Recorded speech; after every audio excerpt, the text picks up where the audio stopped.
Bien, et donc nous avions passé en revue les 9 questions que le Maharal pose sur la Mishnah. Et nous avons commencé avec la première réponse qui introduit une notion qui n'était pas apparue dans les questions, c'est la notion de paternité et donc de la responsabilité paternelle dans le domaine de l'éducation. Et il étend la notion paternelle pas seulement à la dimension familiale, mais à la dimension collective et donc au niveau du peuple. Et il explique que Moïse, Josué, les anciens, les prophètes, et ensuite les maîtres de la Mishnah qui sont énumérés dans les Pirkei Avot, sont appelés Avot Olam. Le terme de Olam étant pris au sens de désignation de la collectivité en tant que telle, et que il y a donc une double responsabilité des maîtres à l'égard des élèves, c'est-à-dire du peuple, et des élèves à l'égard des maîtres. Les uns ayant l'obligation de l'enseignement et de l'éducation, et les autres ayant l'obligation de recevoir cette instruction et cette éducation. Et j'avais mentionné d'ailleurs à cet égard la préoccupation pédagogique qui est celle du Maharal, et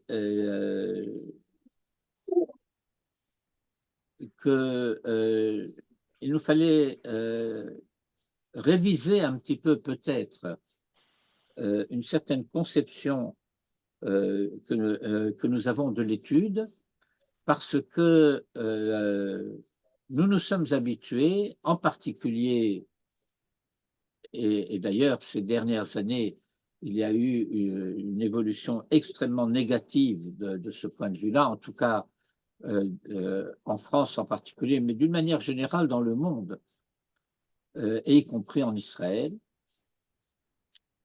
où on confond de manière assez grave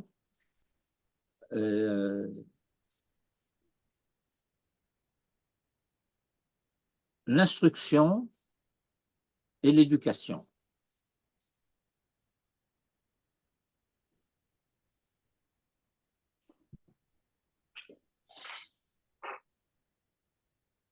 Et donc, je voudrais revenir en l'élargissant un petit peu à l'un des enseignements qui est donné dans la source et dans le traité de Kiddushin, et qui parle de la responsabilité des parents à l'égard des enfants et réciproquement des enfants à l'égard des parents. Vous vous souviendrez aussi, je pense, que j'ai consacré un peu de temps à mettre un peu d'ordre, en tout cas, sans trop rentrer dans les détails, dans les mitzvot de Kibud Avaim et de Yirat Emve'av.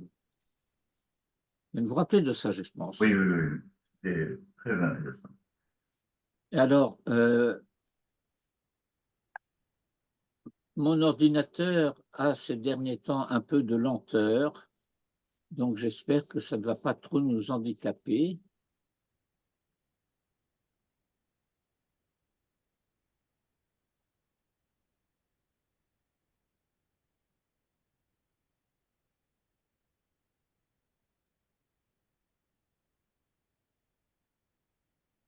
Voilà.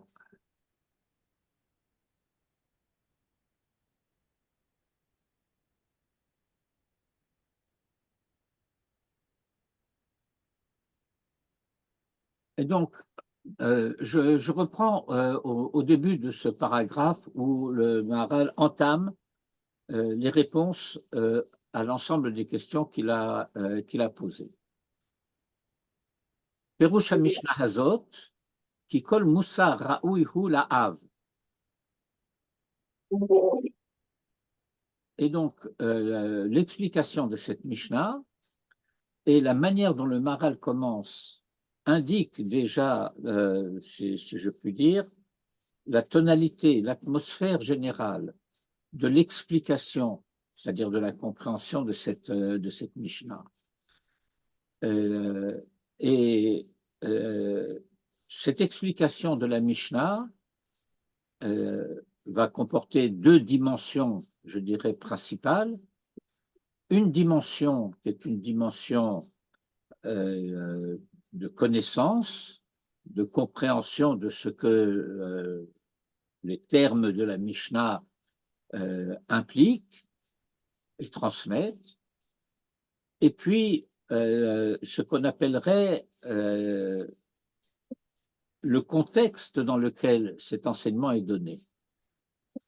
Et le contexte dans lequel cet enseignement est donné, et c'est cela que le Maharal veut mettre en évidence, c'est celui de l'éducation. C'est-à-dire qu'il y a une éducation qui passe par l'instruction. Mais cette instruction concerne l'apprentissage de la vie. Alors voilà ce qu'il dit après avoir signé que Kol Moussar Raoui Hu La'av, que le Moussar est propre au père et que c'est à lui qu'il convient de faire des remontrances à son fils, c'est qu'il dit Shema beni Moussar Abicha val titlosh Torah timecha. Je ne reviens pas sur le pshat de ce verset qu'on a expliqué. Et qui ha'av bema shehu av, parce que le père, en tant qu'il est père, sar mimenu hayaldut va shacharut.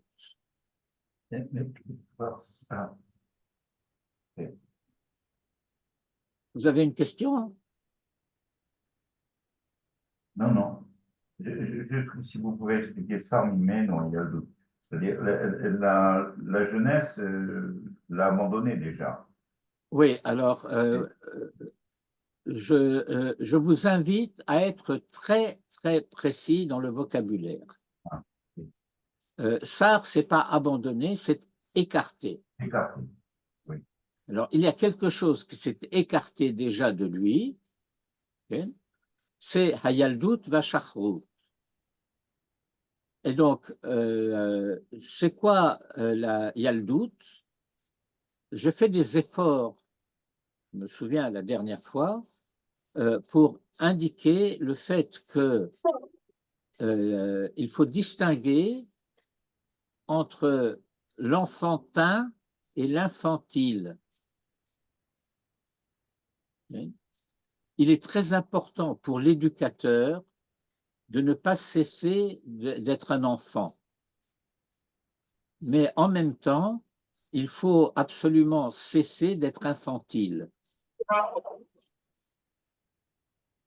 Une des choses qu'on apprend du point de vue de la pédagogie traditionnelle, c'est qu'il faut parler aux enfants de manière normale, simple mais normale. Pas bon,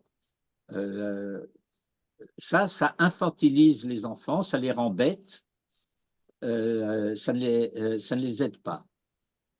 Et donc, je rappelle ce principe, l'éducateur est quelqu'un qui se souvient d'avoir été enfant. Il faut donc qu'il soit suffisamment proche de l'enfant pour le comprendre et être compris de lui, et en même temps, il faut qu'il soit suffisamment adulte pour ne pas tomber dans les travers de l'infantilité.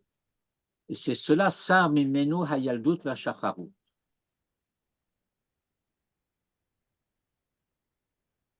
Et c'est très important de comprendre la formule du Maharal. Il dit Ki ha'av bema shehu av, en tant qu'il est père. Mais il va expliquer un peu plus loin que ce monsieur qui est. Vous voulez dire quelque chose là? Que ce monsieur qui est père, il est lui-même fils. Et quel que soit son âge, il reste fils de son père.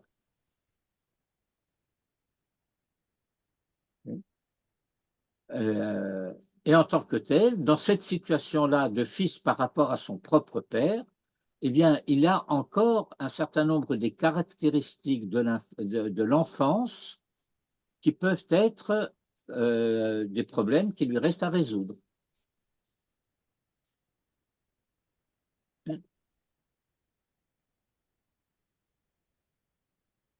V'chen ha'em, et de même la mère. V'hem ba'ale moussar, et ils sont donc ba'ale moussar. Ba'ale moussar, ça veut dire qu'ils sont supposés être en possession des principes de la morale. Ulfichar, Raoui la'av le yaser et bno, bedivre moussar, ou bifrat ha'av yoter minacher. Et donc il convient, il revient au père d'être celui qui va réprimer son fils dans les domaines de la moralité, mais le Yasser et Beno Bedivre Moussar, il ne s'agit pas de torturer l'enfant. Il s'agit d'être conscient du fait que l'éducation est une répression d'une liberté sauvage. Or, l'éducation va consister à apprendre à être libre. Et apprendre à être libre, ça veut dire apprendre à prendre ses responsabilités.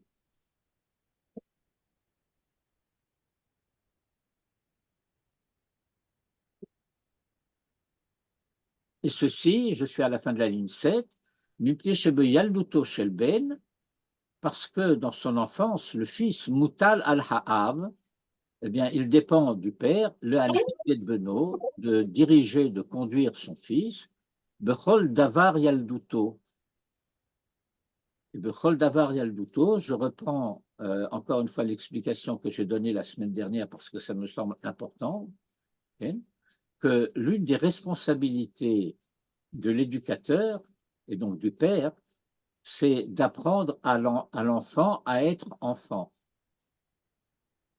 Il ne s'agit pas de faire semblant que l'enfant est un adulte en miniature et supprimer de son existence toutes les caractéristiques de l'enfance.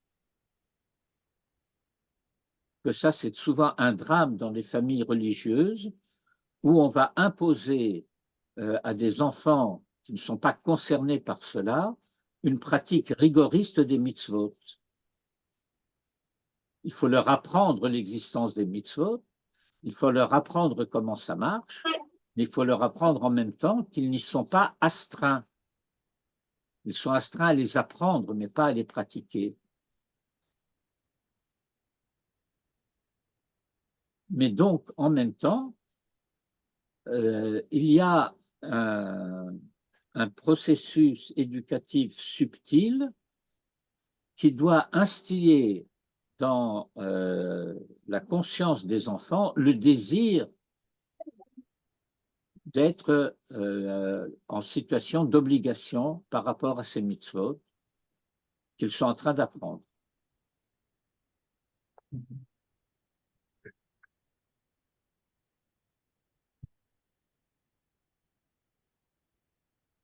Et voilà ce que le Maharal cite très brièvement de cette Mishnah et de la Gemara qui suit dans le traité Kiddushin à la page 29a.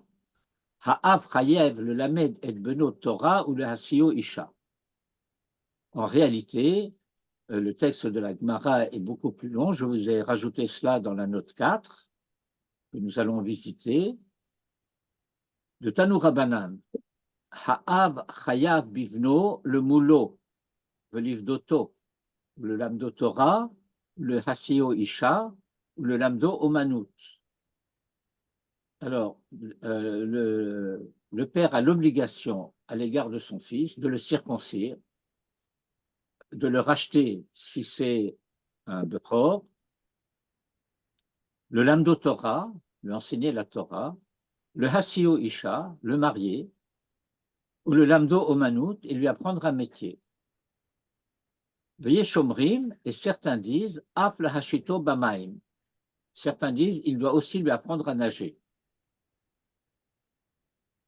Autrement dit, la Gemara met en évidence le fait que l'obligation du père, c'est de préparer l'enfant à la vie.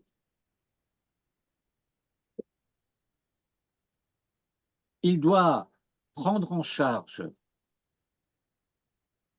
au bénéfice du fils ce que le fils ne peut pas faire par lui-même. Le molo velivdoto.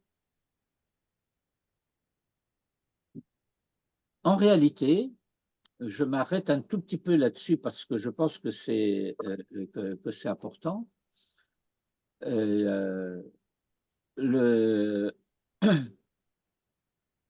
La mitzvah de la circoncision incombe à l'homme. J'ai, en tant qu'homme, l'obligation d'être circoncis. Ça va jusque-là? J'ai, en tant qu'enfant, le droit d'être circoncis à 8 jours, quand c'est possible. Il peut y avoir des circonstances qui empêchent. Par exemple, il y a 80 ans, il était difficile pour les enfants juifs naissant pendant la guerre d'être circoncis à 8 jours. Et donc, un certain nombre d'enfants nés pendant la guerre n'ont été circoncis qu'après la guerre. Mais l'obligation de la circoncision incombe à l'enfant, sauf qu'il ne peut pas la pratiquer.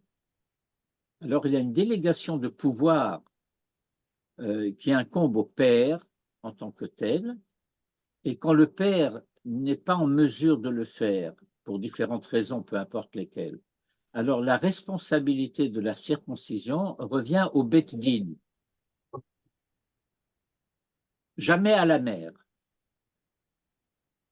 Pourquoi pas à la mère?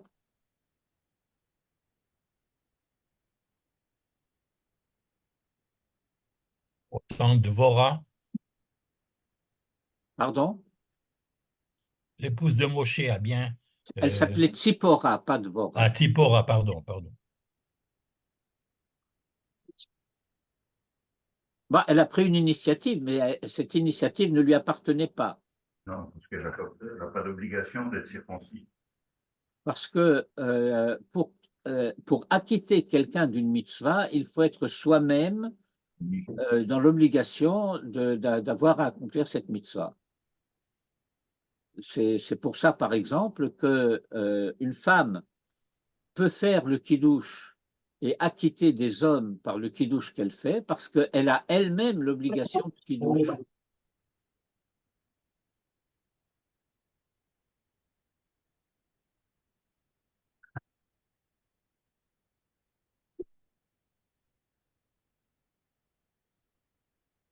Bien. Et donc, la Mishnah, enfin c'est une baraïta, continue en disant Rabbi Yehuda Omer, Kol she'eno melamed et beno umanut, melamdo listut. Celui qui n'enseigne pas un métier à son fils lui enseigne le brigandage. Il dit, attends, tu exagères. Listut salkadatar. Tu dis ça sérieusement? On dit, et là que ilo melamdo listut. C'est comme s'il lui apprenait le brigandage. Pourquoi? Parce que s'il n'a pas de moyen d'existence, qu'est-ce que tu veux qu'il fasse? S'il n'a pas de métier, eh ben, il ne peut pas gagner sa vie. Et s'il ne peut pas gagner sa vie, il va voler. Et donc, le Talmud va ensuite développer ces différents points. Mais ça veut dire que le Lamdo Torah lui enseignait la Torah. Moi, ce qui me manque, si j'ose dire, non, je vais vous rassurer, ça ne me manque pas du tout. Mais ce qui semble manquer dans cette Beraïta, c'est qu'il n'est pas question de mitzvot. Étant donné qu'il n'est pas question de mitzvot, vous allez avoir un certain nombre de gens qui vont traduire le Lamdo Torah, lui apprendre les mitzvot. Or, ce n'est pas ça que ça veut dire.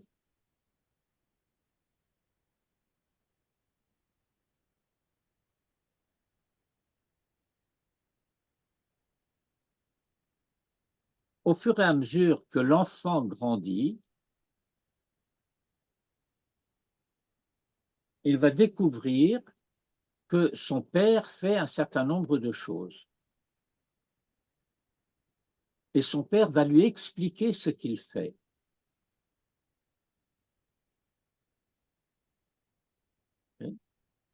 Et donc, de cette manière, il va y avoir un échange qui va se produire entre le père et le fils, au travers duquel le fils va apprendre un certain nombre de choses.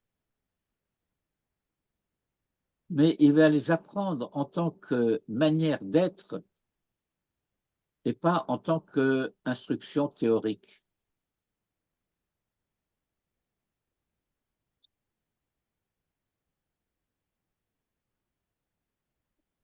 Bien, je pense que l'idée est en tout cas, me semble-t-il, suffisamment claire. Avez-vous des questions à ce sujet?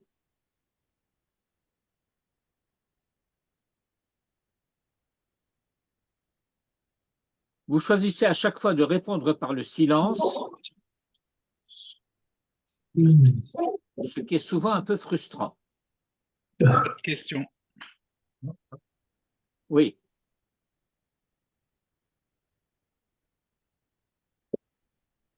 Vous avez dit question ou pas de question? Non, non, j'ai dit pas de question. Pas de question. C'était très clair. Bien.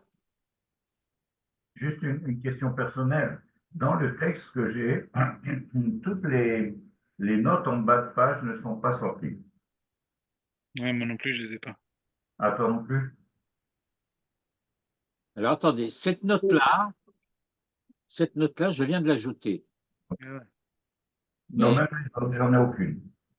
Ah non, non, non, non. Dans la première page, oui. là, vous êtes supposé avoir plein de notes. J'ai que la première page. Bon, Les notes 1, 2, 3, vous êtes supposé les avoir. non. Quoi, non? Non, je ne les ai pas. Ça fait rien. Après le cours, grave, si vous pouvez nous le renvoyer, je l'imprimerai à nous. Sur la première page, j'ai 1, 2, 3. Ben oui, ben c'est ce que j'ai dit, les notes 1, 2, 3. Ça, je les ai.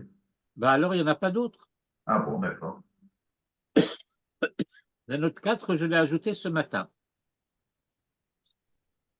Une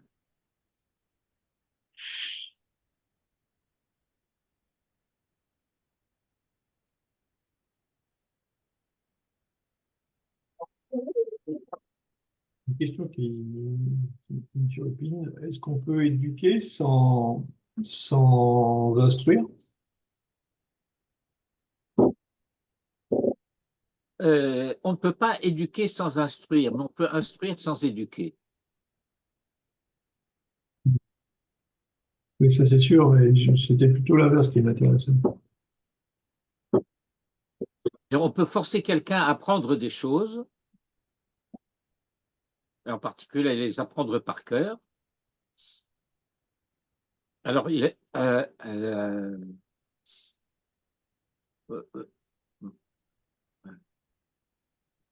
vous connaissez un peu vos classiques français?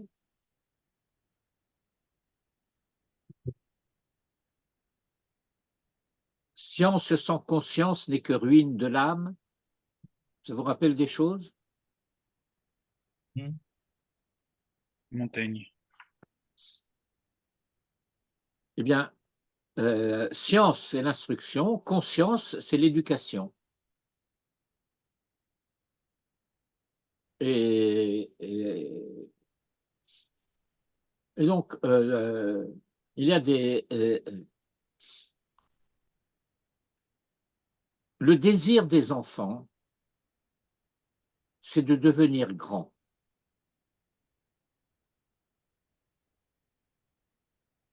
Et ils découvrent à un certain moment que devenir grand, c'est apprendre des choses. Et donc, l'éducation va consister à apprendre à être grand, à devenir grand.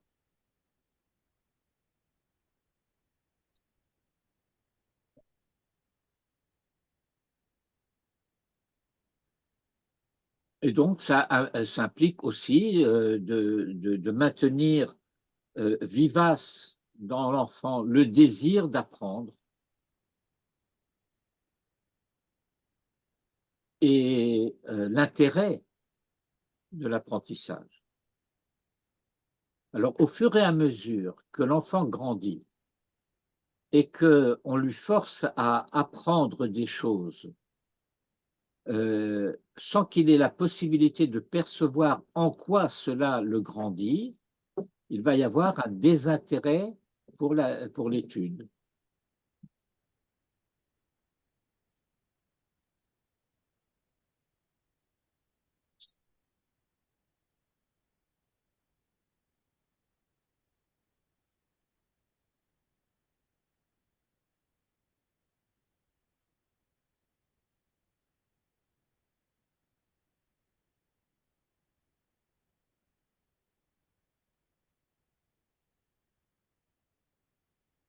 Donc, je reviens au texte.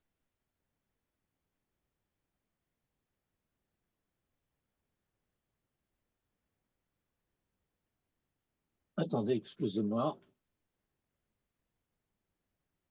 Oui, tu sais que je suis en cours le mardi matin.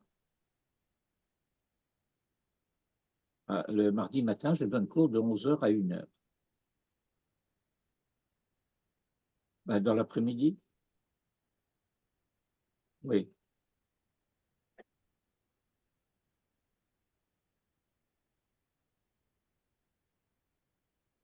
Slicha.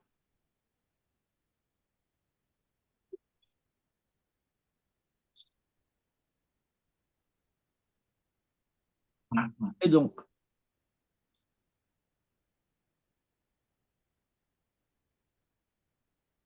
le chach yireh gamken, sheyekabel haben musar me'av shemeyasser oto, bavur shenershav yeled bedivre musar keneged aviv. Av ki eno yeled be'atzmo. Vous vous rappelez ce que j'ai rappelé tout à l'heure? Oui. Lui-même, maintenant, il est adulte, il n'est plus un enfant, mais par rapport à son père, il reste un enfant. Ou mipne sheratza le daber b'maserta hazot. Et maintenant, nous en venons au sujet de la Masechet. Oui. Étant donné que l'objet de ce traité, la raison d'être, l'objectif de ce traité, Ratza le daber mina musarim hatovim vayosharim, des musarim, des conduites bonnes et droites. Itril lomar, ki yesh le kabel musar min ha'avot. Il a commencé par dire qu'il y a lieu de recevoir le moussard de la part des pères. C'est-à-dire que, étant donné que ce qui va être en jeu, c'est une histoire qui commence à un certain point et qui va se développer, qui va se continuer de certaines manières. Et que pour savoir de quelle manière s'insérer dans cette histoire, il faut recevoir l'enseignement des générations précédentes. Et c'est pourquoi chaque génération a sa responsabilité dans la transmission de l'identité, de telle manière de comprendre le rapport de réciprocité entre l'identité et l'histoire. l'histoire et l'histoire de ces hommes-là sont les hommes qui ont cette histoire-là.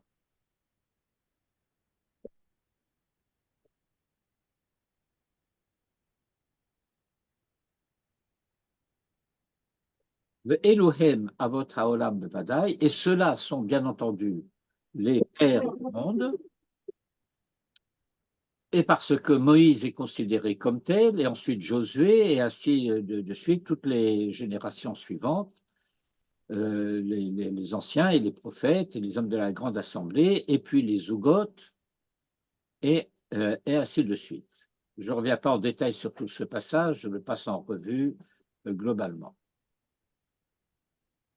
Et même ensuite, lorsque la Mishnah ne revient plus sur le fait de celui-ci a transmis à celui-là, celui-ci a reçu de celui-là, etc., eh bien, cette transmission et cette réception continuent à être implicites, même lorsqu'ils ne sont plus explicites.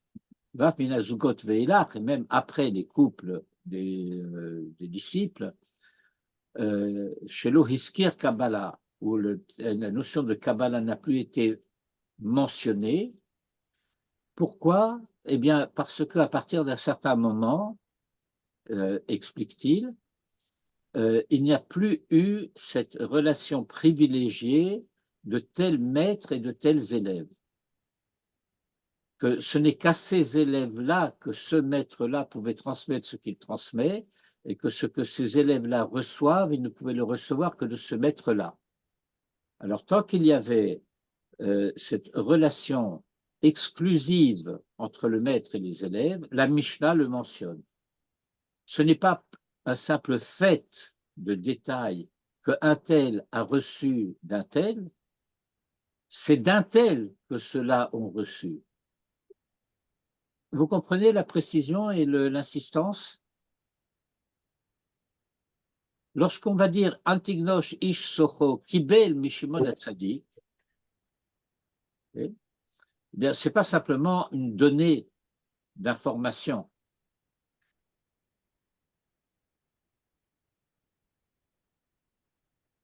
C'est le fait qu'il y a une relation spécifique, particulière, qui va unir ce disciple-là à ce maître-là, et qu'il va s'agir de redécouvrir, ça fera l'objet de nos études par la suite, de quelle manière l'enseignement du maître se retrouve dans l'enseignement de l'élève.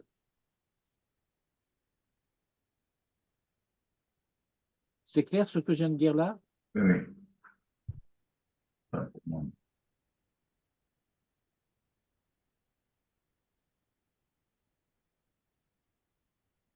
Ulfichar, yesh la adam, le kabel moussar, chez Lahem. Et donc, c'est pourquoi l'homme a l'obligation de recevoir, d'admettre, de reconnaître leur enseignement de Moussar.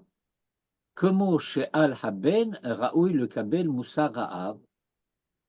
Bien qu'il n'y ait plus de relation de filiation immédiate, réelle, de père à fils, eh bien, dans chaque génération, il y a lieu d'accepter les enseignements de la génération précédente. Or, je le mentionne déjà maintenant, mais ça va être un des problèmes qu'il y aura à résoudre.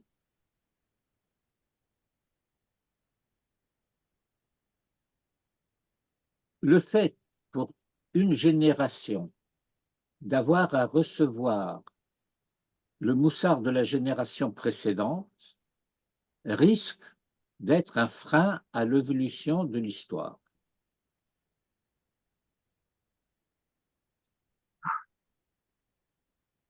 Est-ce que vous comprenez la phrase que je viens de dire?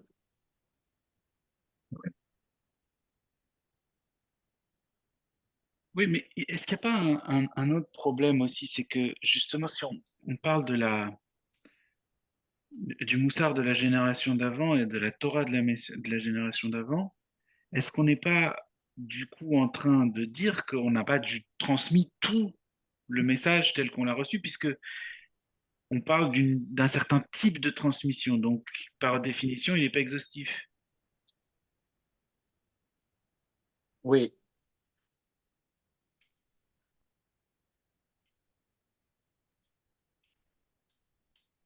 Le point que je voudrais soulever par rapport à la remarque que vous venez de faire, c'est que ce dont nous nous occupons ici, ce n'est pas le contenu de l'enseignement.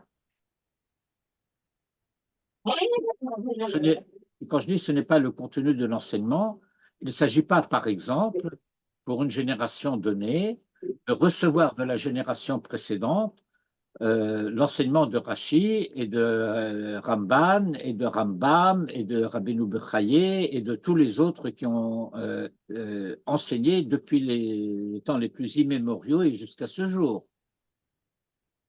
On est en train de parler du moussard. C'est-à-dire, on n'est pas en train de parler de contenu de connaissance, qu'il y a lieu de transmettre et d'apprendre également. On est en train de parler d'une manière d'être. Encore une fois, l'éducation, c'est la transmission d'une identité. Or, cette identité, elle comporte des dimensions collectives qui concernent le peuple en tant que tel, et des dimensions spécifiques particulières qui concernent chaque individu pour lui-même. Mais pour rejoindre votre question, est-ce que c'est lié au temps, cette manière d'être? Parce que si c'est le cas, alors ça suppose effectivement une évolution qui serait donc gênée par l'héritage. Et Alors, donc, alors précisément, ce qu'il va falloir découvrir, c'est le fait que l'éducation consiste à apprendre la fidélité à un projet. Ce qui va distinguer les pères des fils est fondamentalement les patriarches. Et il n'y en a que trois, Abraham, Isaac et Jacob. Les pères, vraiment, ce n'est que eux. Et les fils, par la suite, qui vont être aussi des pères, mais qui sont par rapport aux patriarches tous des fils, c'est que les pères sont ceux qui formulent le projet et les fils sont ceux qui sont responsables de la réalisation du projet. Et la réalisation de ce projet s'étend tout le long d'une histoire. Et donc, il ne s'agit pas d'être fidèle à un passé, il s'agit d'être fidèle à un avenir. Et à chaque fois que cette dimension-là se sclérose et que l'image qu'on commence à percevoir, à recevoir, c'est celle de l'effort de l'imitation d'une génération d'avant, alors on se trouve en face du blocage et du risque que je signalais tout à l'heure. C'est-à-dire que le fait qu'il s'agit de transmettre, et donc qu'il s'agit d'une tradition, et qu'une tradition renvoie mentalement à un passé, alors le traditionnalisme emprisonne dans un passé qui est de plus en plus révolu. À moins que l'idée que je viens de formuler il y a quelques instants reste claire et présente à l'esprit de ceux qui en ont la responsabilité, qu'il ne s'agit pas de transmettre quelque chose qui appartient au passé, mais de transmettre l'espérance d'un avenir. Pourquoi aujourd'hui, par exemple, dans la société israélienne, y a-t-il une tendance à condamner les édénistes, comme ils disent aujourd'hui? Il y a quelques années, on parlait des messianistes, maintenant on ne parle plus des messianistes, on parle des édénistes. C'est Smotrich et Ben Gvir, c'est des édénistes.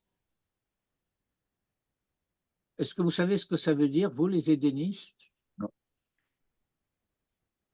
Ben, c'est une insulte.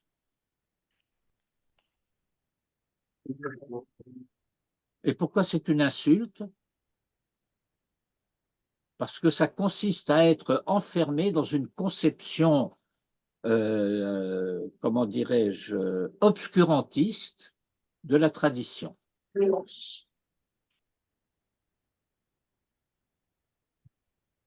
Et par conséquent, ces gens qui sont traditionalistes de cette manière vont être considérés comme antisionistes. Est-ce que vous diriez, vous, à les écouter parler, que Smotrich et Ben-Gvir sont antisionistes? Est-ce que c'est votre sentiment?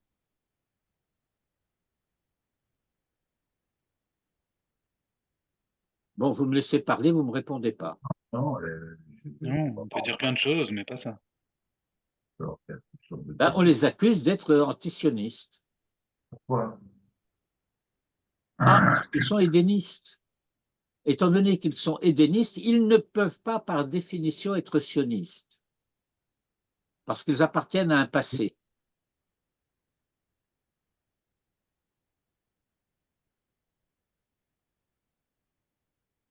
Non, non, mais je veux dire que on a affaire à une situation qui est à la fois intellectuellement et psychologiquement très grave, parce que vous avez des gens qui sont par ailleurs intelligents, qui sont capables d'analyser des situations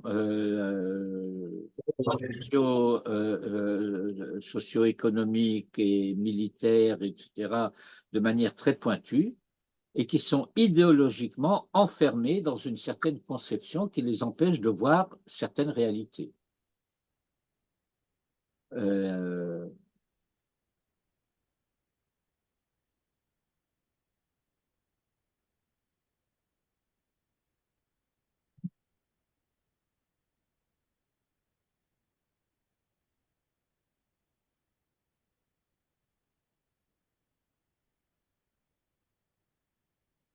bien, alors nous arrivions vers la fin de ce paragraphe.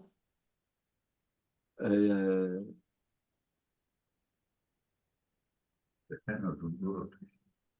pardon? Non, rien du tout, je suis en train de lire. Même. ולכן, נקראת מסכתא הזאת מסכת אבות, כי במסכתא הזאת נשנה המוסר שלמדו אבות או שלימדו אבות העולם, ובזה יתורץ השאלה הראשונה. C'était quoi la première question?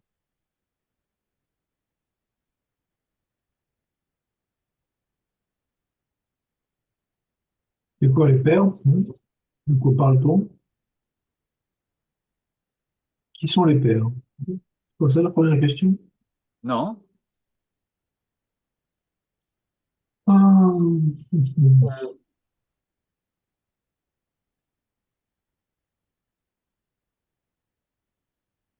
on s'est posé plusieurs questions. L'énergie des anciens aux prophètes, alors que la transmission s'est faite aux anciens qui ont transmis aux anciens. Donc, c'était ça la première question. Donc, Josué n'a pas transmis aux anciens qui ont transmis aux prophètes. Il a transmis, il y a eu des générations entre les anciens qui ont reçu Oui, et ceux qui ont transmis. mais vous êtes allé trop loin. Ah, Vous êtes allé trop loin. Ça, c'est déjà d'autres questions qui se posent. Yesh lish'ol ma inyan hakabala hazot. C'est ça la première question. Lorsqu'il dit Moshe Kibel Torah Misinaï, et bien sûr, toute la suite, etc., il va développer toutes sortes de questions qui sont liées à cela. Mais la première question, de quoi s'occupe-t-on? Quel est le sujet de ce traité? Ma inyan hakabala hazot. De quelle Kabbalah s'agit-il lorsque la Mishnah dit Moshe Kibel Torah Misinaï?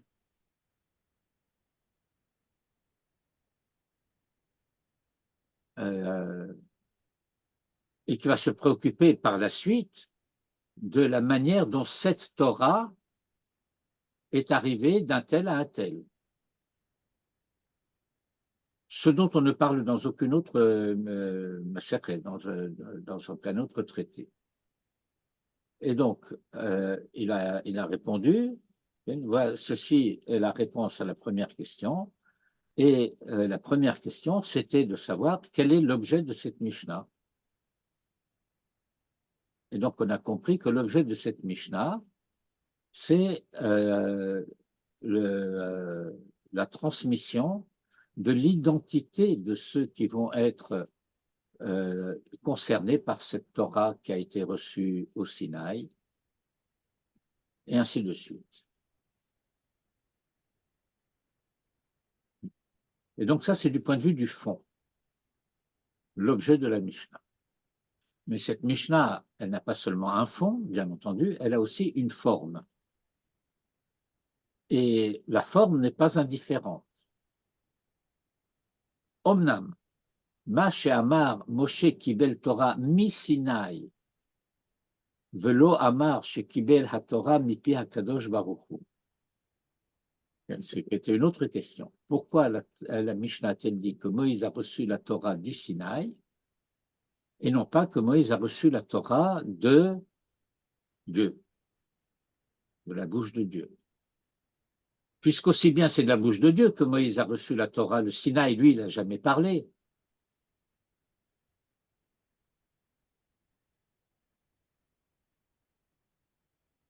שאלתי 150. בסדר?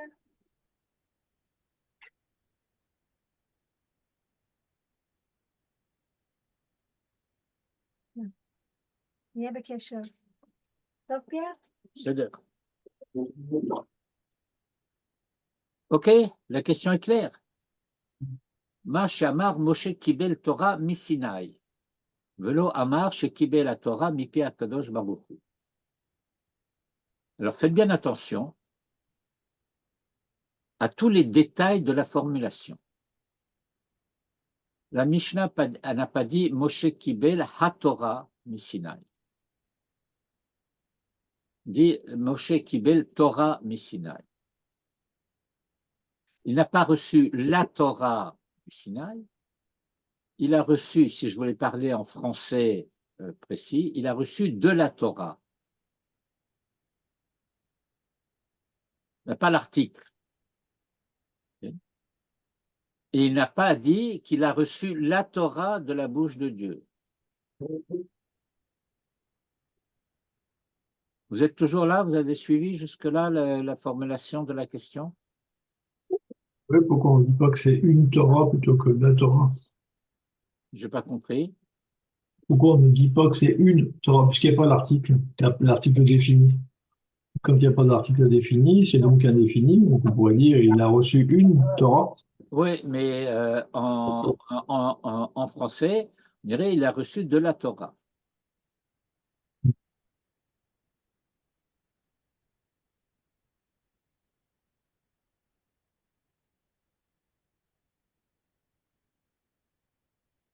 Et vous vous rappelez, il faut garder cela quand même en arrière-plan de la mémoire, puisque toutes les questions ont déjà été posées, que la Torah nous a enseigné par ailleurs de quelle manière se passait la transmission de la Torah et l'enseignement de la Torah par Moïse à Aaron, les fils d'Aaron, les anciens, au peuple dans le désert. Après que Moïse avait enseigné à Aaron, à ses fils, aux anciens et au peuple, Moïse s'en va et l'enseignement reprend avec Aaron. Et lorsque Aaron a fini d'enseigner, il sort et les fils d'Aaron prennent leur place et enseignent. Ensuite, les fils d'Aaron sortent et les anciens enseignent. Et donc, quand tu me dis Moïse a transmis la Torah à Josué, qu'est-ce que ça veut dire? Puisque la Torah a été transmise à tout le monde. Donc, il y a une difficulté. Donc, ce n'est pas la Torah qui a été transmise par Moïse à Josué, c'est ce qui de cette Torah a été reçu par Moïse du Sinaï qui a été transmise à Josué, et ensuite non pas aux Kohanim, mais précisément aux anciens, et puis ensuite les prophètes, et ensuite les hommes de la grande assemblée. Et donc il s'agit d'une ligne de transmission qui n'est pas celle de la ligne de transmission des connaissances. C'est clair jusque-là? Euh,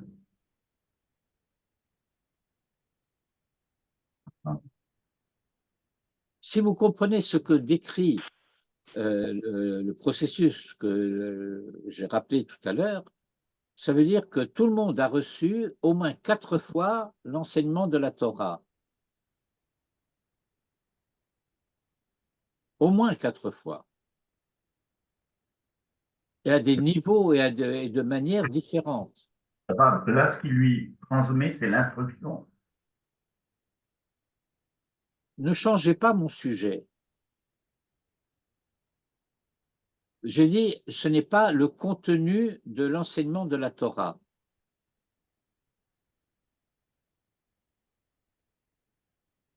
On n'en est pas encore à répondre à la question, on est en train de comprendre la question.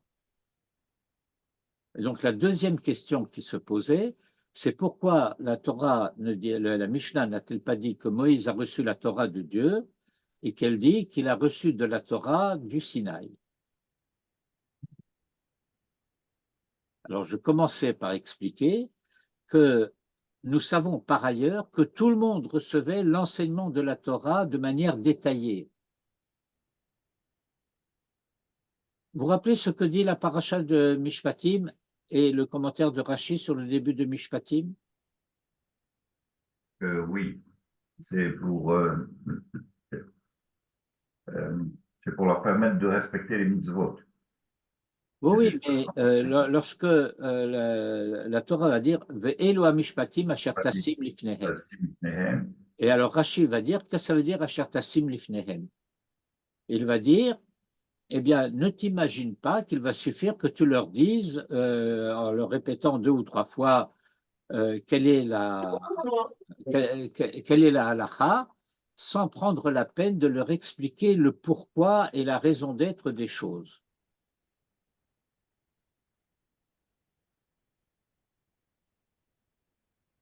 Et par conséquent, nous savons que Moïse avait l'obligation d'enseigner à tout Israël la raison d'être et le pourquoi des choses, Ta'am hadavar veperusho, et pas seulement voilà ce qu'il y a à faire. Et donc Moïse a enseigné cela à tout Israël. Et donc ce n'est pas de cela que la Mishnah parle. Ça va jusque-là?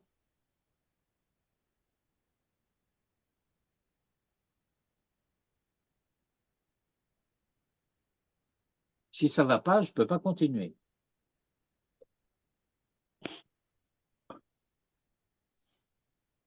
C'est pas super clair. Comment? C'est pas super clair. Ce n'est pas super clair.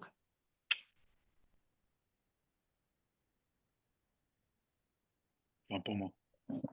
Bien, alors dites-moi ce qui n'est pas super clair.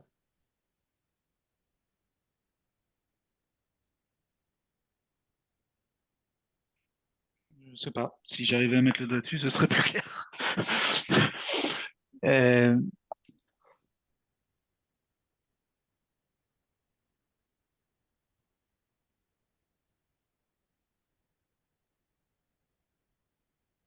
Bon, alors je reprends. De Missinaï. Non, attendez, ne vous focalisez pas sur le Missinaï. Comprenez d'abord le principe d'ordre général de la question. La Mishnah nous dit Moïse a reçu Torah du Sinaï et l'a transmise à Josué. Et nous avons une difficulté, c'est que Moïse a enseigné toute la Torah à tout Israël. Okay. Par conséquent, qu'est-ce que ça veut dire qu'il a transmise à Josué, ou en d'autres termes, qu'est-ce qu'il a transmis à Josué? Puisque apparemment, et pas seulement qu'apparemment, c'est enseigné dans le détail dans le Talmud et dans les Midrashim, la manière dont la Torah était enseignée dans le désert.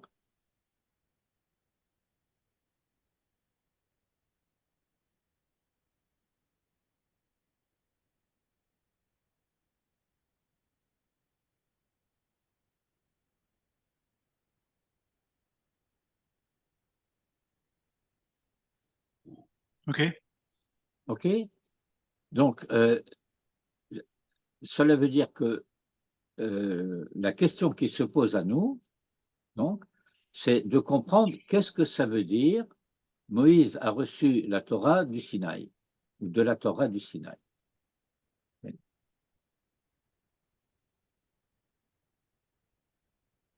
Alors ça, c'est la formulation de la question. À partir de la ligne 28, on commence la réponse. Attendez, juste avant la réponse. Parce que sur le Sinaï, il n'a pas reçu que de la Torah. Il a reçu aussi toute cette Torah qu'il a transmise après selon les modalités qu'on a vues. Oui, mais ce n'est pas de ça qu'on parle. D'accord. Ça veut dire que ce dont on parle de manière privilégiée, si j'ose dire, c'est ce qu'il a transmis ensuite à Josué, de telle manière que ça finisse par arriver aux hommes de la grande assemblée. D'accord. Ça, c'est pas toute la Torah ou les mitzvot qu'on sait comment il a transmis par ailleurs. Bon, alors, euh, Il s'agit d'autre chose.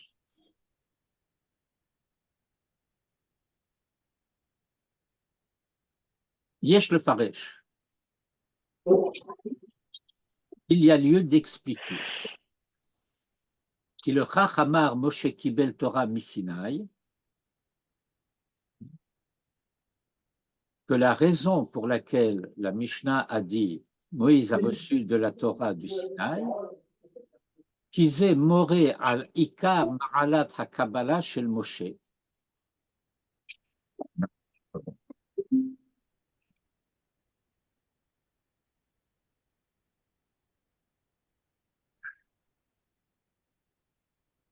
J'ai entendu une remarque.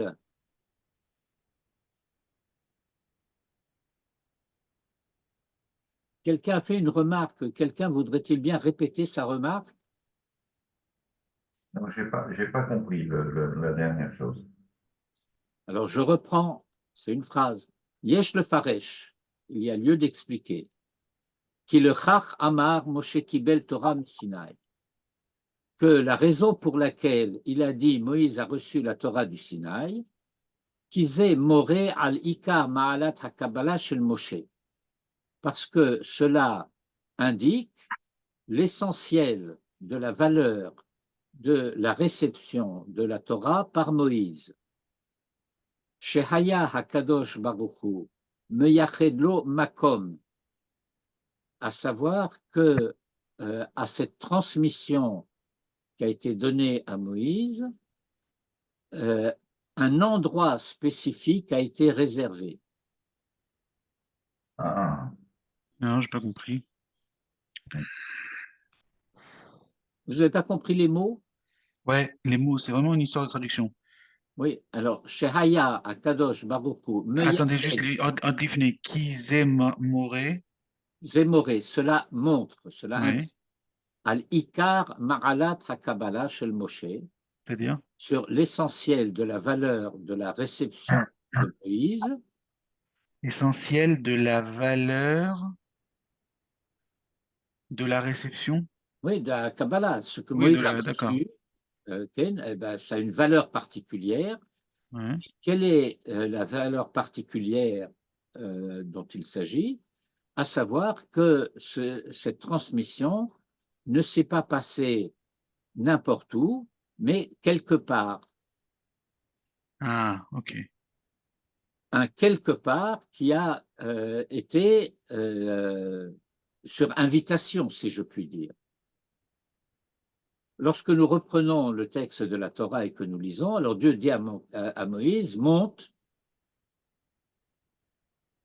Et là où Moïse monte, c'est là qu'il va recevoir ce qu'il va recevoir.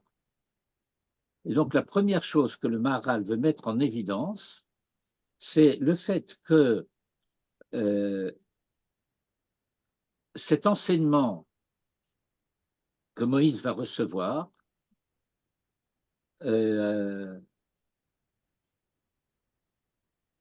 est particularisé. Il a une adresse.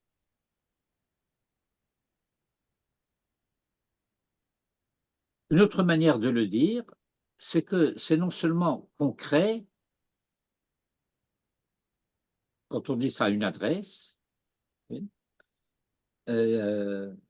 c'est pas n'importe où.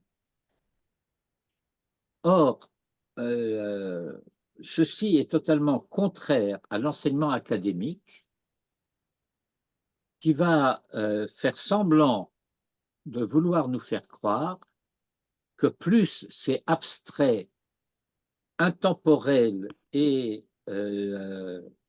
au sens strict du terme A ou utopique, et plus ça aurait de la valeur.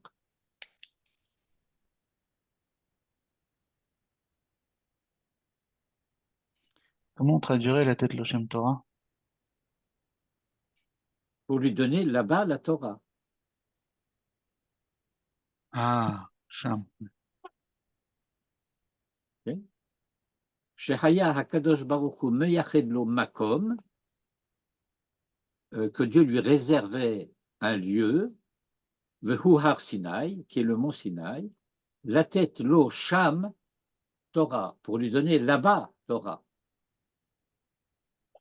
Velo Haya Hadavar Bekeri, et que par conséquent, ce qui se passait là n'était pas de l'ordre du Hasard. Et qu'est-ce que c'est Kéri? J'ai entendu le mot hasard.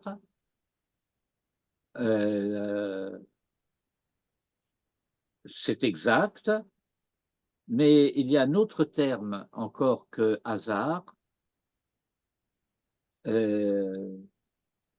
Pas fortuit. Fortuit, oui.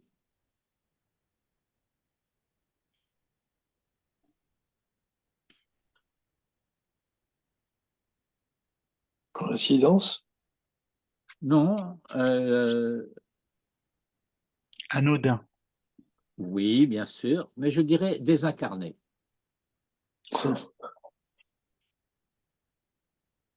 Sans rapport avec la réalité.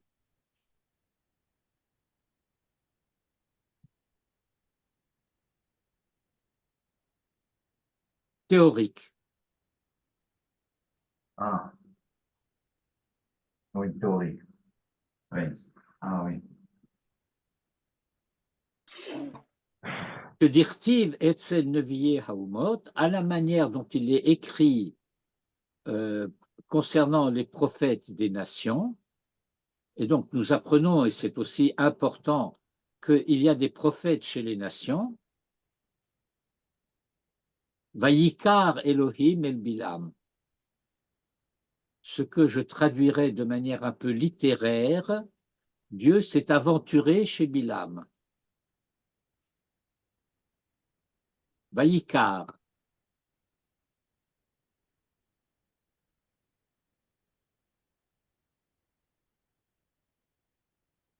De la part de Dieu, je dirais que c'est aventureux de se risquer chez les prophètes des nations. Pourquoi c'est risqué de s'aventurer chez les prophètes des nations? Parce que il y a un risque de déformation. Il y a un risque de malentendu. Et ce risque de malentendu est à la fois intrinsèque à la situation et procède aussi d'une possible malveillance.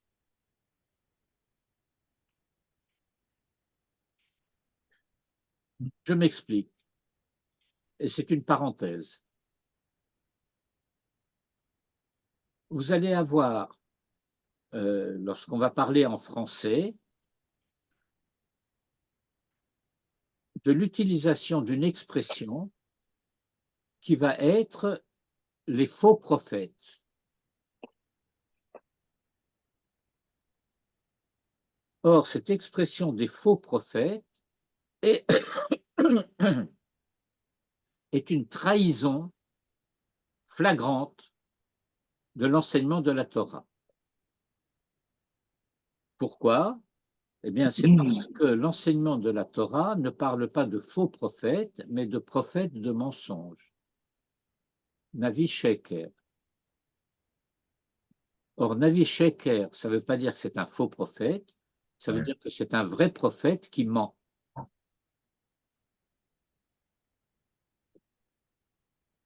Et donc, on va se poser la question de savoir, mais comment ça se fait qu'un vrai prophète puisse mentir?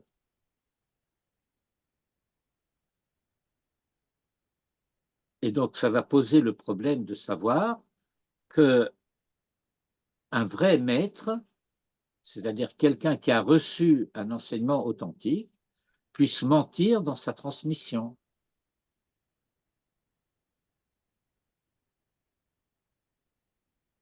D'où la question récurrente de Dan, oui, comment garantir l'authenticité du message? Eh bien, on ne peut garantir l'authenticité du message que dans la mesure où on sait de façon claire que le message peut être inauthentique. Tant qu'on fait semblant de croire que le message ne peut être que authentique, il y a le risque de son inauthenticité.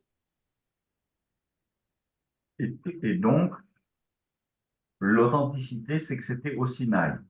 Non, alors l'authenticité, c'est pas seulement que c'était au Sinaï, c'est j'ai un peu extrapolé les choses. Voilà, il y a une certaine dimension qui nous dit, eh bien voilà, si j'ose dire, la transmission de la Torah est située et datée. Oui, c'est vrai. Il y Je a un sais, lieu, je sais il y a un où lieu et il y a une date. je sais où et je sais quand. Oui.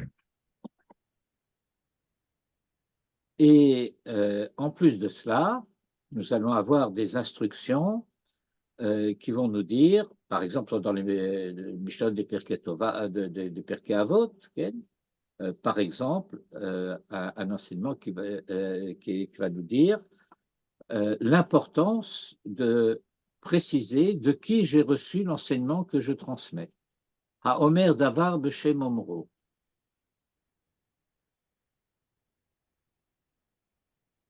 Le fait que vous allez avoir deux expressions dans le Talmud. Amar Rabbi et Mishum Rabbi, ou bien Amar Rabbi Elazar, Amar Rabbi Hanina. Vous reconnaissez ces deux formes d'expression. Alors, quelle est la différence entre Amar Rabbi Elazar, Amar Rabbi Hanina et Amar Rabbi Elazar, Mishum Rabbi Hanina? Ah. Michoum, c'est qu'il l'a pas dit, mais c'est son enseignement. Direct ou indirect, peut-être? Oui, soyez un peu plus précis si possible. Qu'il l'a entendu directement de Rabbi Hanina, alors que dans le deuxième cas, c'est quelqu'un qui l'a transmis. Non, Oh non. non. Ça veut dire que quand je vais transmettre quelque chose, je vais pouvoir dire avec mes mots à moi ce que mon maître a dit avec ses mots à lui. Et ça, c'est Michoum. C'est Mishum. Ça veut dire Ok. que je vais transmettre non pas un enseignement, mais le contenu d'un enseignement. Une paraphrase. Lorsque je dis Amar Rabbi Elazar, Amar Rabbi Hanina, ça veut dire, je cite, ouvrez les guillemets, voilà ce que Rabbi Hanina a dit. Avec les mots de Rabbi Hanina.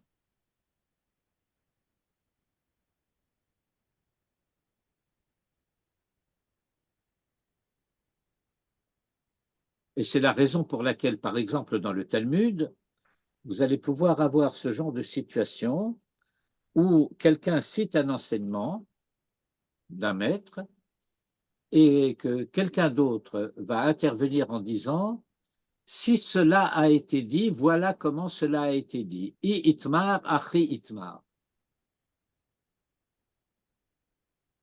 I itmar, achi itmar, ce qui veut dire si c'est à cela que tu fais référence, voilà comment cela a été dit. Et donc nous avons en quelque sorte des critères de transmission de la tradition qui implique son intégrité au travers en particulier de ce que j'appellerais la cohérence des enseignements. Je reviendrai à ce point-là plus tard pour le définir de manière plus précise et plus ample. Puisque toute la problématique de la transmission est impliquée dans ce que je viens de dire. Et je reprends la formule dans son ensemble.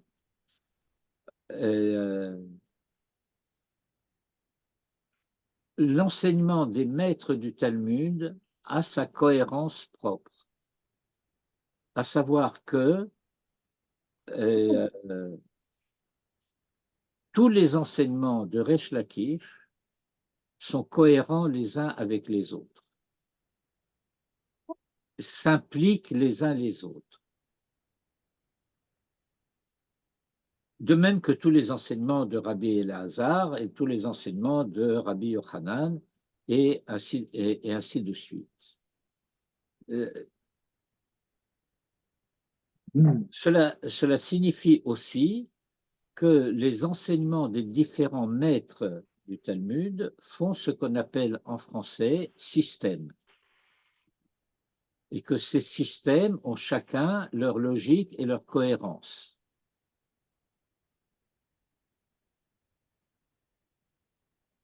Et lorsque un enseignement transmis au nom d'un maître donné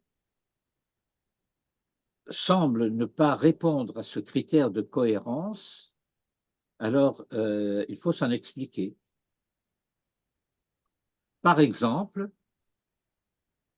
vous allez avoir le cas qui va se présenter parfois dans le Talmud, où on va dire il a changé d'avis. Il disait effectivement comme ceci, mais Chazarbo, il a changé d'avis.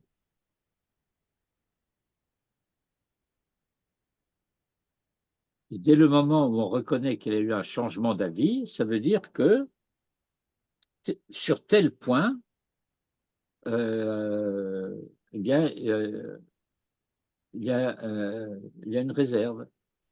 Telle chose-là qu'il avait dite, eh bien, il l'a dite. On ne discute pas le fait qu'il l'ait dite.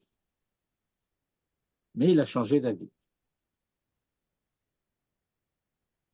Et donc, l'un des sujets dont on a à répondre dans l'étude du Talmud, c'est sur quoi portent ces changements d'avis.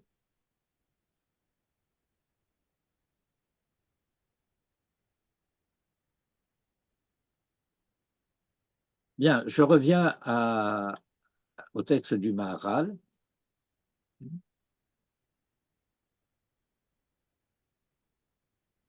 Shelo haya meyached elav makom kavua ladavar.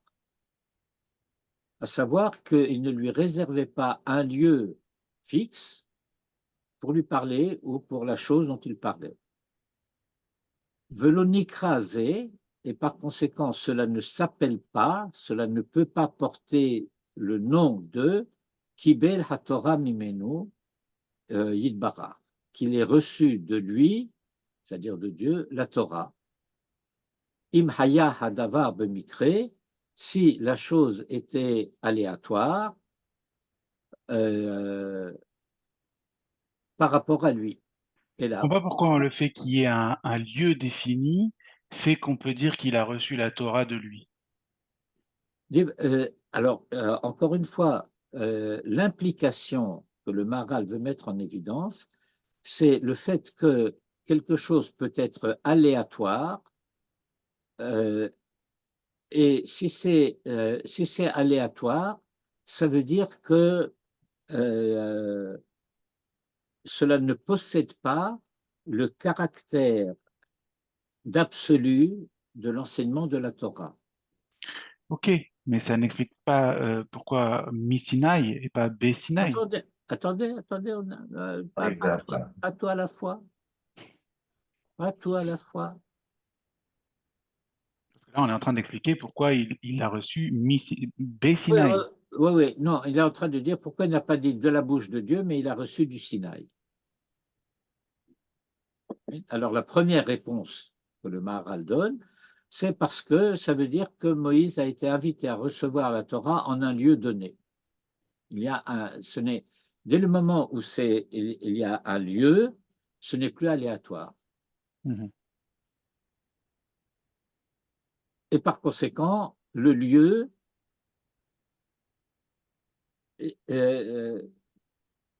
la très grande difficulté de ce type d'étude, et je reconnais cette difficulté.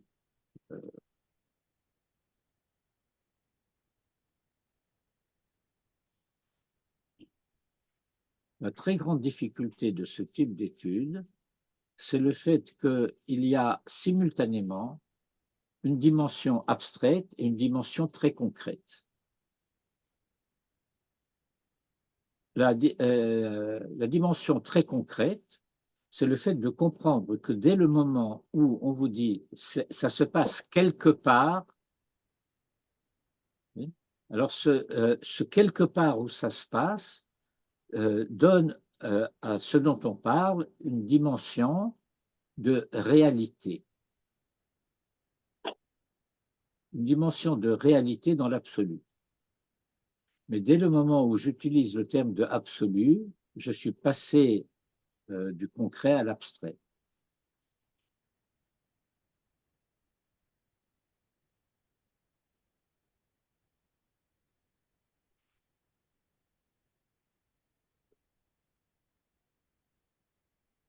Je vais Reste à répondre pourquoi est-ce qu'on ne pourrait pas avoir reçu une forme de Torah de manière aléatoire au détour d'une conversation quand Dieu parle et que c'est pas au Sinaï, il transmet aussi des mitzvot.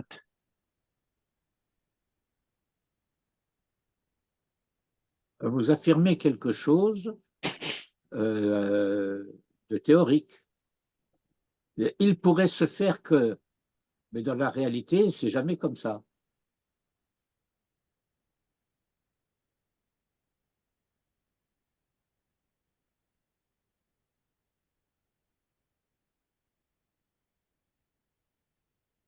Ok. Il y a jamais eu la moindre mitzvah qui a été transmise ailleurs qu'au Sinaï. Ah, alors d'abord, Oui, bien sûr, il y en a eu. mais non, mais non, mais oui, mais non. Euh, Comment non? bah, Il y en a eu. toutes les mitzvot ont été données à Moïse au Sinaï avec tous leurs détails et tous les principes. Rappelez-vous ce qu'on apprend dans le début de Parashat Bahar. Ma inyan shmita etzel har Sinaï valo kol hamitzvot nitu le Moshe mi-Sinaï. Alors, on dit oui, mais est-ce que c'était pratotehem vedikdukehem?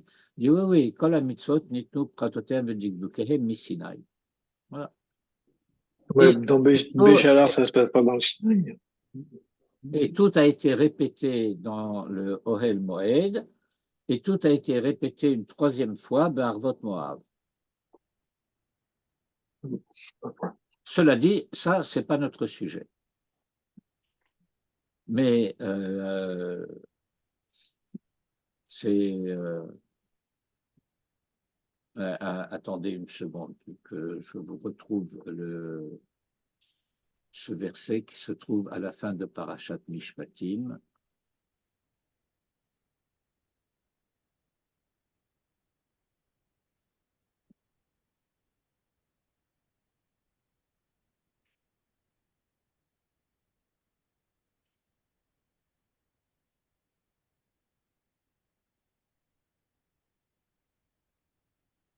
Une seconde.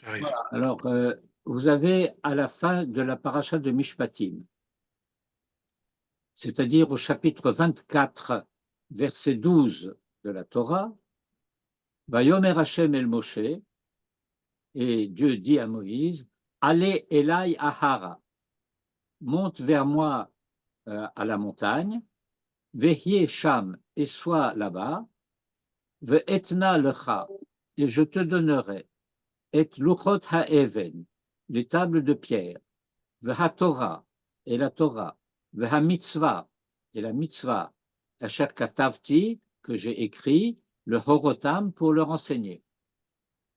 Et dans le traité du Talmud de Berachot, c'est, si je me souviens bien, à la page 5a, et c'est un enseignement de Resh Lakish.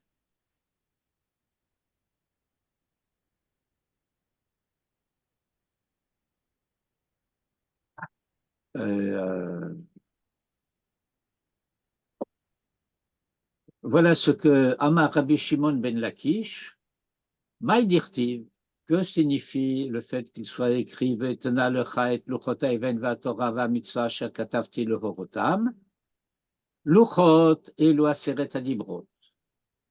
Torah zo mikra, v'ha-mitzvah zo mishnah, asher katavti elu nevi'im uktuvim, le horotam ze gmara, melamed shekulam nitnu le Moshe de Sinaï. Ok? Et ce verset-là est écrit à la fin de la paracha de Mishpatim, c'est-à-dire du point de vue historique, au moment où cela se produit, où Dieu dit à Moïse, monte vers moi et je te donnerai. Je te donnerai tout cela. Et que donc à Moïse a reçu tout cela au Sinaï. Encore une fois, je dis Masechet Brachot et Amoudal.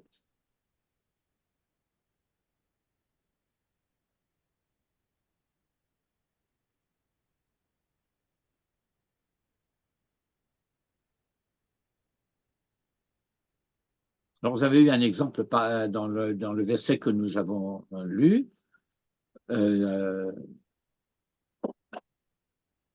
Dieu ne dit pas à Moïse, je vais te donner. Il lui dit, monte vers moi sur la montagne. Il ne lui a pas dit, ça monte vers moi. Il dit sur la montagne. Il ne lui a pas dit seulement, monte vers moi sur la montagne. Il lui a dit, et sois là-bas. Vehye Sham. On a un rendez-vous. Hein, ici et maintenant. Et je te donnerai ceci, ceci, ceci et cela. Bon. L'onikra Kabbalah, kevan shebemikre haya, ki ha-mekabel min hanoten, asher mekaven limsor lo, parce que celui qui reçoit de celui qui donne, qui avait l'intention de lui transmettre, ve'az kove alo makom lazé, et alors il lui fixe un endroit pour cela. Ve'lachen, et c'est pourquoi il a dit, Amar, Moshe kibel Torah mi Sinaï, que Moïse a reçu la Torah du Sinaï, Shehaya meyached makom le Kabbalazot, qu'un endroit spécifique était réservé à cette Kabbalah, Velo hayakan Kabbalah b'mikre klal, et que ce n'était en aucune façon une réception aléatoire. Euh, J'ai du mal à comprendre. comment? J'ai du mal. Par voie de conséquence. Bien sûr que vous avez du mal. On a du mal à comprendre quelque chose à quoi on n'est pas habitué. À savoir que, étant donné que nous privilégions, en ce qui concerne nos approches des choses, les contenus de manière désincarnée, on pense que les contenus désincarnés, la chose apprise, la chose enseignée, est importante pour elle-même, indépendamment du contexte dans lequel cet enseignement s'est produit. Je voudrais préciser ma question orale.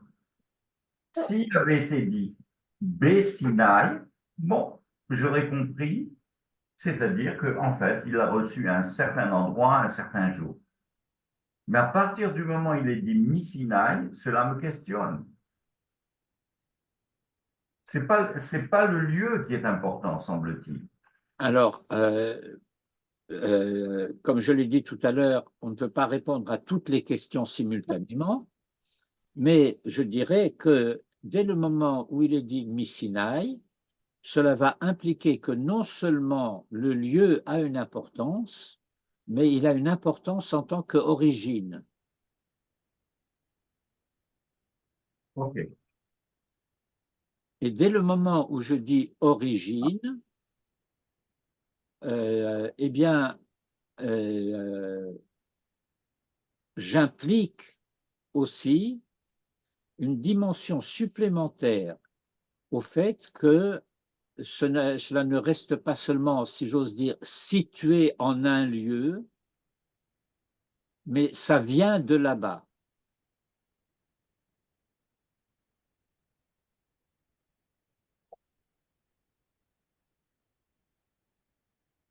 Et alors maintenant, le Maharal va préciser quelque chose qui va avoir son importance propre.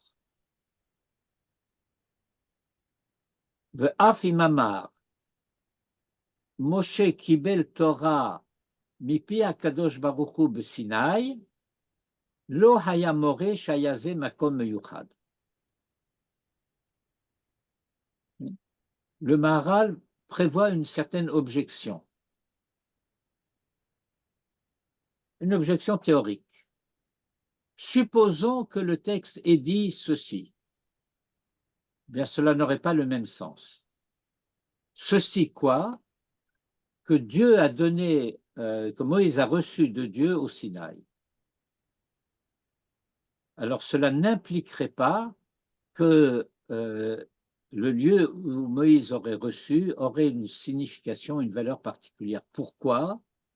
Bien parce que tout se passerait comme si, en quelque sorte, le poids écrasant de ce facteur Dieu, de Dieu, d'une certaine manière, effacerait tout le reste.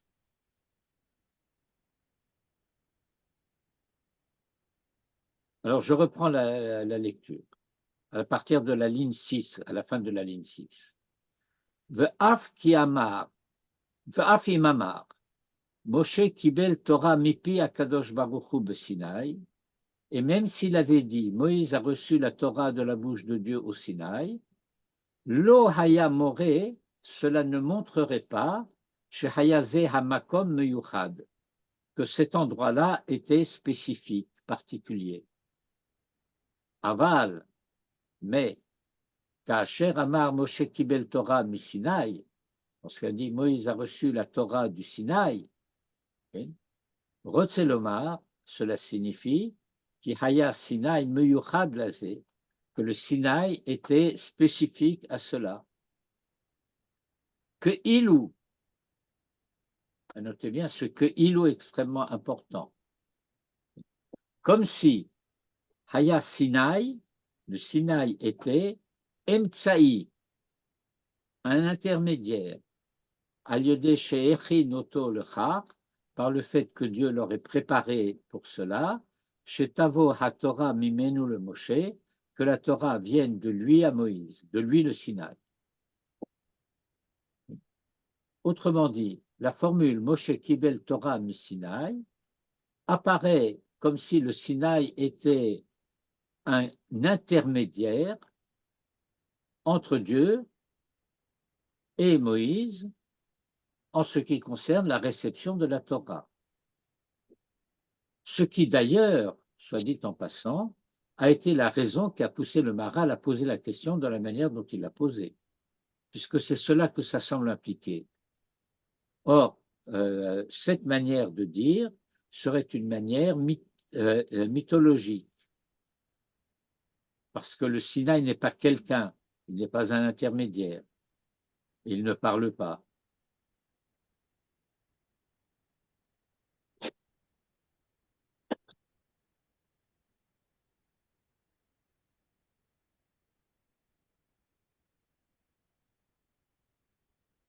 Oui.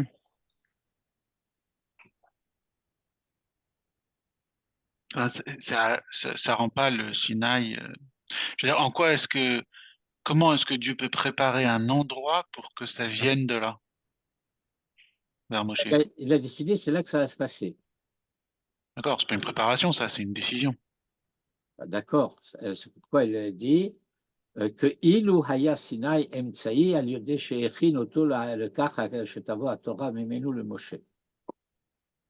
Comme si c'était un moyen par lequel la Torah vienne de là. Donc, c'est un intermédiaire qui devient le Oui, Sinaï. et comme si c'était un thème.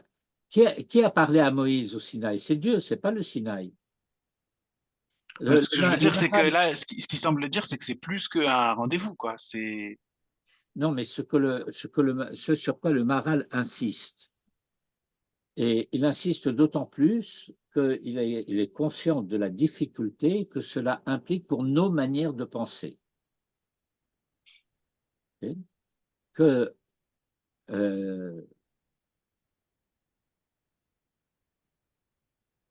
il va donner une autre explication plus tard.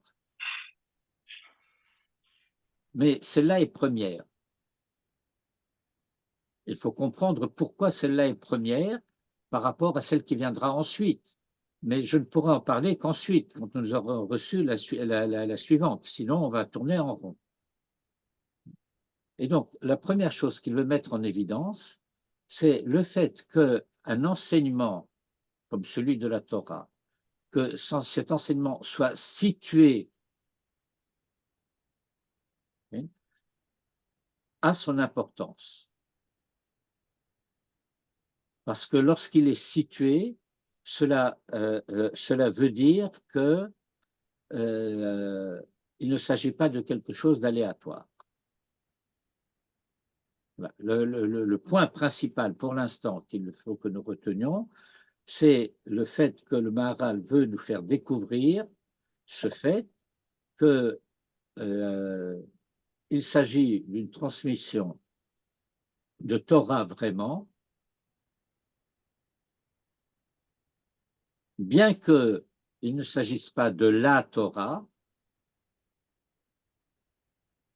mais d'une certaine dimension de Torah qui est telle que sans cette dimension-là, il n'y a pas de Torah. Mais étant donné qu'il ne s'agit pas, comme nous l'avons déjà appris dans le premier chapitre, si j'ose dire, d'un enseignement de la Torah en tant que tel pour elle-même, alors je pourrais avoir à l'égard de cet enseignement-là une attitude un peu désinvolte, et par conséquent, le Maharal me dit, attention, il s'agit vraiment de quelque chose de fondamental concernant la Torah. Et je sais que c'est fondamental puisque c'est situé et que parfois le fait que ce soit situé, cela veut dire que ce n'est pas aléatoire. Et aléatoire, ça veut dire quoi? Eh bien, aléatoire, ça veut dire que ça serait dépendant des circonstances. La Torah n'a pas été donnée en Normandie. Quelle que soit l'importance de la Normandie par ailleurs, pour le beurre de Normandie, pour du pont d'Isigny, pour tas d'autres choses. Oui.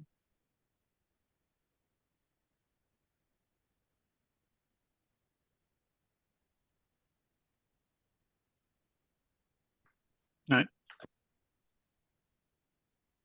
ואף אם אמר משה קיבל תורה מפי הקדוש ברוך הוא בסיני, לא היה מורה שהיה זה מקום מיוחד.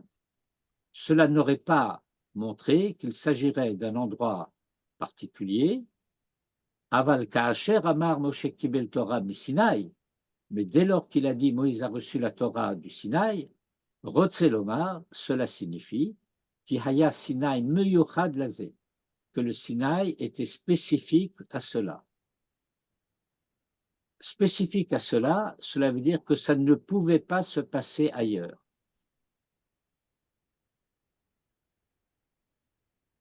Aval, Ka'asher Amar, Moshe Kibel Torah du Sinaï, mais dès lors qu'il a dit que Moïse a reçu la Torah du Sinaï,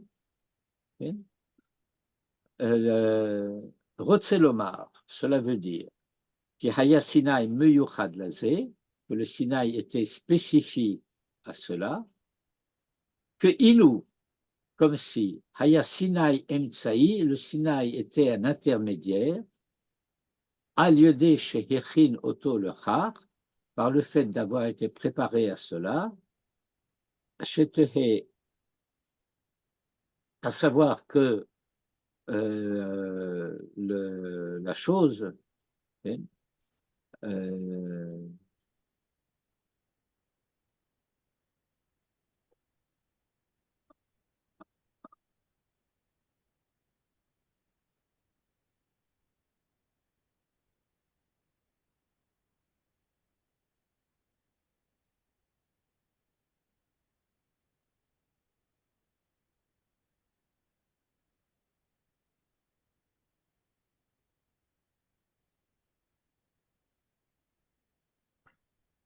Parce que la Torah vient de là, vers Moshe.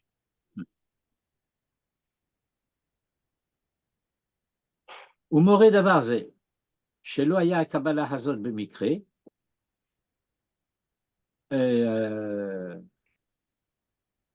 ובסמוך, et plus loin, עוד יתבאר איך היה הר סיני מיוחד. Il sera expliqué de quelle manière le Sinaï était spécifique, chez Tavo Mimeno à Torah, que la Torah vienne de lui, que Moshe Ba'a HaTorah Mimoshe El Yehoshua, à la manière dont la Torah est venue de Moïse à Josué. Et pour cela, c'est la raison pour laquelle Yesh Lomar Moshe Kibel Torah Mi-Sinaï, que Moïse a reçu la Torah du Sinaï, et maintenant il ne va plus dire que Ilou. Shehaya Sinaï Emtsaï le Gamre, que le Sinaï était totalement, tout à fait un intermédiaire, un moyen, chez Al-Yado Ba'a HaTorah le Moshe, par lequel la Torah est venue à Moïse, Ve'en kan Kabbalah b'mikre, et qu'il n'y a pas là une réception hasardeuse, aléatoire, chez Haïta Etzel Neviye Haumot, à la manière des prophètes des nations, Dirtib, à propos desquels il est écrit, Vaikar Elohim el Bilam, que Dieu s'est aventuré chez Bilam, car Yesh le Faresh, c'est ainsi qu'il faut expliquer, Ma Amar Moshe Kibel Torah Misinaï, le fait qu'il ait dit Moïse a reçu la Torah du Sinaï.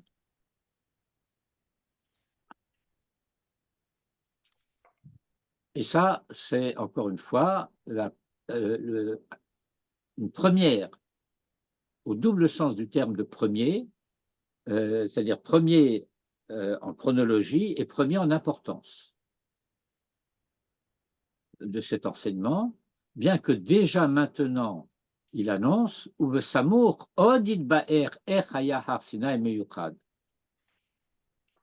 Pour le moment, j'ai affirmé qu'il était Meyuchad. Je n'ai pas expliqué comment. Et tant que je n'ai pas expliqué comment, j'ai dit que tout se passe comme s'il était un intermédiaire, alors que j'aurais à comprendre en quoi il a vraiment été un intermédiaire.